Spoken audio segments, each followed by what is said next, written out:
Alright, so I got a little project going here. Got a couple pairs of shoes. The uppers are fine and the sole is garbage. Then I got another pair of shoes, which are, the uppers are going bad.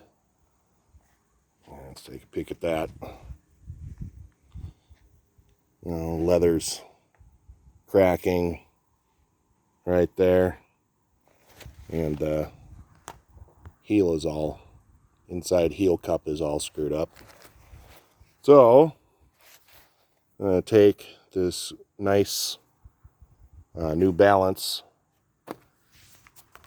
sole and suspension. I don't know if you want to call it suspension. And currently I have it, I'm priming it with the 3M spray adhesive. And, you know, it's in still pretty good condition. Not super great on the heel, but I can build that up with shoe goop or shoe goo, whatever it's called.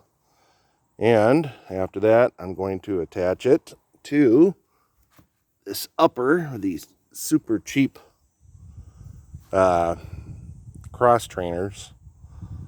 And I've got that primed. And I'm going to let that dry.